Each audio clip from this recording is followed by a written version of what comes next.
But I did say something about the Ooof-C Freedom 250, and I said it's a minefield. It is an absolute fucking minefield. It's an opportunity that you have to take. Like I had to take that book tour. You had to take it. But there are so many things that could go wrong. The weather, the structure.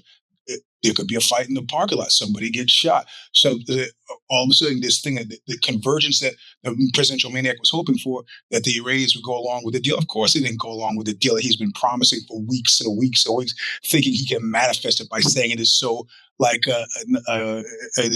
Dr. Pangloss on Candide's Voltaire. If Dr. Pangloss says it is so, it must be so. Yeah, this is what they're hoping. You just keep saying it, and eventually, like a broken clock, he's got to be right sometime, Yep. right? But of course, he's obsessed with this Obama thing, so he's obsessed that his deal is better than Obama's. So that's never going to fucking happen. So but it's a minefield. And I said, the only way this fight works out is if it's saved by the fighters. If you have 7 decisions, not saved by the fighters. If Sean Strickland shows up and there's a shooting in the parking lot, not saved by. I'm not saying Sean Strickland shows up and there's a shooting. He can show up, but there's the celebrities that are going to attend have bailed. I guess Adam Sandler is showing up because if you make $25 million a movie, who gives a fuck what you do? But if that's not been confirmed, and I think the fight happens soon. It could be starting right now. I don't know. I'm not going to watch it. Construction could collapse. There could be lightning, thunderstorms.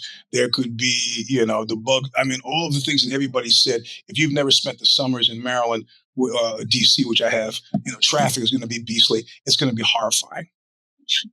But I said, the fighters could actually save this. They could, the ones that benefit, they're bumping up the bonuses for this and helping these guys. The universal sign for fucking jerking off. You're not fooling anybody with this. Look at my Twitter feed. I put it out there, and it's a lengthy article. And of course, you start to see what people are worried about. This was not the American press. That means all of MMA press failed. The MMA press is like this little niche anyway. They all failed. But also this charm offensive that these guys are doing at the behest of Ari Emanuel and, of course, the Ellisons. Completely, there's no mention of this in the American press. This is CNBC. It's Canadian. And it's a long article, too. And it's from multiple women. And it indicts his team and saying, you can't go public with this. Yes, he said, he's a dry drunk. Just like George W. Bush, these guys who have been deep into the sauce and then they have these life-changing events and they get out of the sauce. They don't drink, but they're still strange. Yeah. So this is the first mine that's been stepped on, because all this bullshit about Johnny Boney Joni is unreliable. Listen, let me tell you something. The devil you know versus the devil you don't know. All is heat and light behind Poeton, and at the 11th hour, bang. Okay.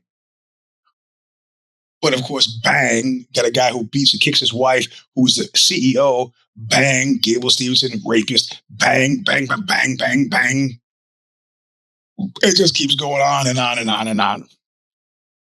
Greg Hardy, unforced error. What did you bring that guy in for? 25 pounds overweight, knocked out in his last fight. He's a bum. Always been a bum. BJ Penn. The list goes on and on. The list goes on and fucking on. So like I put in the Twitter feed, it's not a bug, it's a feature. What are you going to do about this? What can you do about this?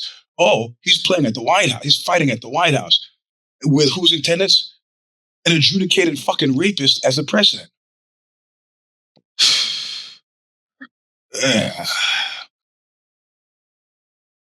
I mean, I know I said everything was all right, but I started thinking about it and it hit me in my dreams. It's like, yeah, fuck these guys. What am I fucking apologizing to these fucking tricks for? What are they going to do to me? What are they going to do? Now, they're going to beat me up?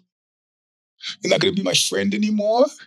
Or you're not going to have your band I can't play with your bands can't play with your bands now. What are you talking about? You're not doing me any favors. I could fucking live or die. You don't care. Like a fucking dog in the streets. You don't care.